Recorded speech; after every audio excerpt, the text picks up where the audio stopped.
सा स्ट्रेस है, तो आंसर आएगा it is shear stress between concrete and steel। किसके किसके बीच का shear stress है?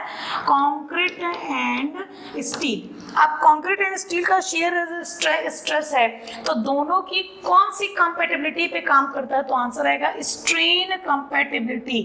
मतलब जितना concrete फैल रहा है, अगर उतना स्टील भी फैलेगा तभी ये क्या करेंगे, एक दूसरे को बैलेंस बना के चलेंगे, अदरवाइज दोनों के बैलेंस में दिक्कत आए। तो कंपैटिबिलिटी कौन सी आती है? Strain compatibility. और बेसिकली स्ट्रेस कौन सा आता है? तो आपका आ जाएगा शियर स्ट्रेस। ठीक, आप चलते हैं किसके किसके थ्रू आप ये शियर स्ट्रेस या बॉन्ड स्ट्रेस अचीव कर सकते हैं। तो पहला अचीव कर सकते हैं आप को एडहेशन। एडहेशन मतलब दो डिफरेंट पार्टिकल के बीच चिपकने का एक्शन। ठीक, एडहेसिव, आप ग्लू लगाते हैं, ग्लू दूसरा मटेरियल है, कागज दूसरा मटेरियल। तो adhesion is bond action between two different particle या sticking action between two different particle. तो टू डिफरेंट पार्टिकल आपका कौन सा है? एक है आपका स्टील और दूसरा है कॉन्क्रीट। तो दो मटेरियल हो गए। सेकेंड आता है कोहेजन। कोहेजन किसके बीच में? कॉन्क्रीट का, कॉन्क्रीट के साथ ही जो sticking action, that is called cohesion.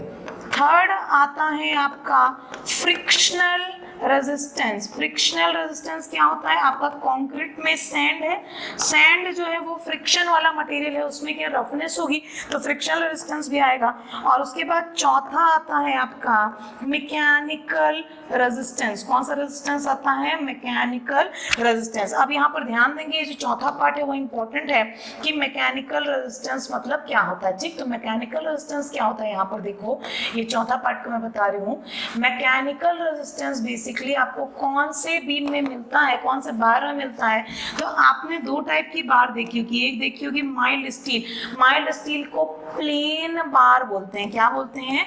Plane बार, मतलब इसके सरफेस पे कोई भी ग्रिप नहीं होता। ठीक, तो माइल्ड स्टील इस प्लेन बार, इसके सरफेस पे कोई ग्रिप नहीं होता, तो इसमें मैकेनिकल रेजिस्टेंस नहीं मिलता। बट वहीं पर जब HYSD की बात आती है, तो HYSD बार आपने देखा होगा, ये कुछ इस टाइप का दिखता है और उसके ऊपर में आपका रिंग्स रहता है, इस टाइप का। टच करके देखोगे तो आपको ये रफनेस दिखती है।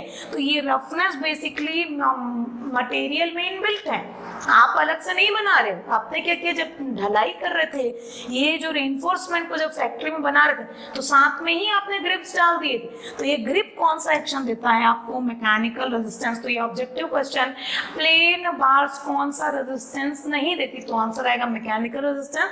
और HYSD कौन सा बार रेजिस्टेंस देती, तो आंसर आएगा आपका मैकेनिकल रेजिस्टेंस। तो ये ऑब्जेक्टिव क्वेश्चन बनता है थ्योरेटिकल पार्ट से। ठीक, अब देखो बॉन्ड जो होता है इसमें दो चीजें, एक चीज जो है वो इंपॉर्टेंट है। मान लो आपके पास एक लकड़ी की गठरी है। ठीक, लकड़ी का आपके पास पूरा बोलना चाहिए कि गठरी, उसमें बड़े बड़े लकड़ी के पीसेस। अब आप उसको बांध के उठाने की कोशिश करें। एक तो साइज बहुत बड़ा बड़ा था, ठीक, और जब आप उसको बांध रहे हैं तो ये रस्सी भी उसको ठीक से होल्ड नहीं कर पा रही है, क्योंकि ये आपस में इतना ज्यादा मूव कर रहे हैं कि इस रस्सी को प्रॉपर उसको टाइट करने का टाइम नहीं मिल रहा, ये टाइट करके रखने का जो है अपॉर्चुनिटी नहीं मिल रही। तो इसकी जगह आप क्या करेंगे, ये लकड़ी को अगर आप छोटे छोटे पार्ट में तोड़ दें, ठीक, छोटे छोटे पार्ट में तोड़ दें, तो अब पहले 3 पीस था, अभी छोटे छोटे पार्ट में टूटेगा तो लगभग कितना हो जाएगा, मान लो ये हो गया 15 पीस। ठीक, अब इसको जब आप बांधोगे तो क्योंकि ये छोटे छोटे पार्ट थे, पतला पतला लकड़ी था, तो ये आराम से बंधा जाएगा और ये एक दूसरे के साथ ग्रिप बना के रखेंगे, बिल्कुल ऐसा की टाइप का, ये स्लिप नहीं हो।